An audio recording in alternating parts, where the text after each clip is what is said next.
Bienvenue dans cette troisième vidéo du Maybelline Summer Knit Along. On va voir aujourd'hui comment séparer votre top et former les bretelles. J'ai terminé la réalisation de la partie corps. J'ai choisi de répéter 1, 2, 3 fois le motif des rangs 1 à 28, puis de tricoter une fois les rangs 1 à 13 pour avoir l'option corps long et pouvoir vous montrer la différence entre les deux. Une fois que j'ai terminé ça, je vais donc passer à la partie séparation du corps et des épaules pour séparer mon corps en 3 parties. Je vais avoir l'épaule droite, l'épaule gauche et le dos ici. Pour ce faire, je vais directement tricoter le rang 29, comme expliqué dans le patron. Pour cela, je vais tricoter mes 3 mailles à l'endroit. Je vais tricoter ensuite un surjet simple, c'est-à-dire que je glisse une maille, je tricote la maille suivante et je fais glisser la maille par-dessus. Et ensuite, je vais tricoter le nombre de mailles endroit indiqué dans le cadre de la taille XS. Je vais tricoter 35 mailles endroit. Une fois que j'ai tricoté mes 35 mailles à l'endroit, je vais monter 4 mailles sur mon aiguille gauche pour faire le rabattage en I-cord sur les mailles du dos. Donc pour cela, je prends mon fil qui va à la pelote, je l'enroule autour de mon doigt, je tourne mon doigt et je fais glisser ce brin sur mon aiguille gauche. Et là, je peux tirer et j'ai formé une maille. Et je répète l'opération une deuxième fois. Une troisième fois et une quatrième fois.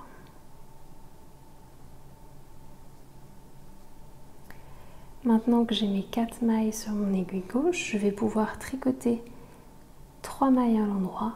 Donc une maille endroit, 2 mailles endroit, 3 mailles endroit. Et pour la dernière, je vais la tricoter avec la première maille de mon corps. Et je fais ça par le brin arrière. Vous voyez, je croise légèrement. Je les tricote ensemble par le brin arrière. Et une fois que j'ai fait ça, il me suffit de glisser mes 4 mailles à nouveau sur mon aiguille gauche et je peux recommencer. Donc, une maille endroit, 2 mailles endroit, 3 mailles endroit et 2 mailles endroit ensemble par le brin arrière. Et comme ça, on va travailler toutes les mailles du dos pour les rabattre. Donc là encore, je vous invite vraiment à suivre les explications qui sont données pour votre taille, étant donné que chaque taille est différente. Donc vous n'avez pas le même nombre de mailles à rabattre. Donc voilà ce que ça donne après en avoir fait quelques-unes. Vous voyez, il y a cette I-cord qui se forme ici et en fait on tricote perpendiculairement à notre ouvrage pour avoir un joli rabattage comme ça qui est complètement intégré. Je vais continuer et je vous montrerai le résultat une fois terminé. J'ai rabattu toutes les mailles de mon corps avec mon I-cord. Il me reste les 4 mailles de mon I-cord sur mon aiguille droite que je vais garder. Et il me reste les mailles pour l'épaule gauche. Pour ces mailles, pour ma taille XS, il me reste du coup 40 mailles. Donc je vais directement les tricoter en enchaînant sans couper mon fil, hein, surtout. On garde son fil, le but c'est d'avoir le moins de fil possible à rentrer. Donc j'ai 35 mailles à tricoter à l'endroit et je vais m'arrêter 5 mailles avant la fin du rang. Voilà, donc là j'ai mes 5 mailles avant la fin du rang. Je vais d'abord tricoter 2 mailles endroit ensemble pour faire une première diminution. Et ensuite je vais tricoter 3 mailles endroit, tout simplement. Et voilà. J'ai fini la partie séparation corps et épaules. Par rapport à mon tricot, du coup, d'un côté sur mes aiguilles, j'ai ce qui correspond à l'épaule droite, de l'autre, j'ai ce qui correspond à l'épaule gauche. Je vais garder que ces mailles de l'épaule gauche. Ça, je vais le mettre en attente sur un autre câble pour pas que ça me gêne pendant que je tricote.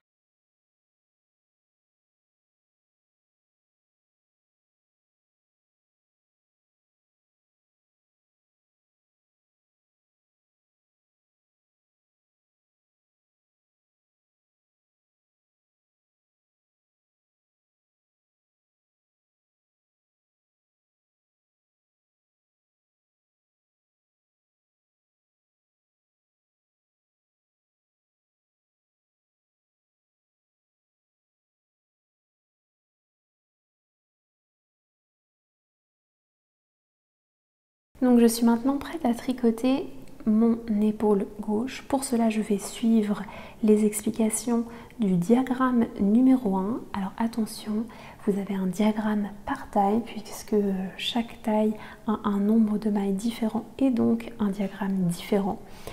Pour la taille XS par exemple, je vais avoir 43 mailles à tricoter. Ça inclut bien toutes les mailles que j'ai ici, plus les 4 mailles de la corde. Donc au rang, je commence par le rang numéro 2, puisque le rang numéro 1, c'est celui que je viens d'effectuer pendant mon rang de séparation. Et du coup, je vais directement lire mon rang numéro 2 en commençant par glisser 3 mailles à l'envers avec le fil sur l'avant, hein, tout simplement.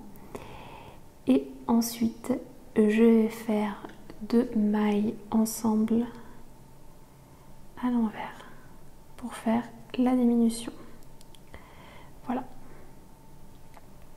Et je vais tricoter le reste de mon rang à l'envers jusqu'à arriver à mes 3 mailles de la fin de la corde.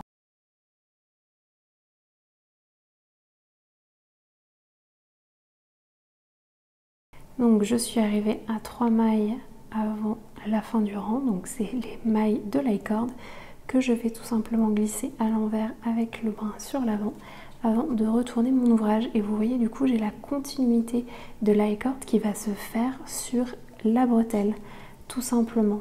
C'est ainsi qu'il faut faire cette partie-là. Donc pour la suite, il suffit de suivre les explications qui sont écrites dans le diagramme pour chacune des tailles. Je ne vais pas vous montrer cette partie-là en détail puisqu'en fait elle est différente pour chacune des tailles, donc ça ne va pas être particulièrement intéressant. Pour la partie épaule droite, quand vous aurez fini l'épaule gauche, vous allez commencer par relever 4 mailles dans la corde qui est juste ici. Donc il suffit de relever une maille en fait à l'intérieur de chaque maille que l'on a montée là.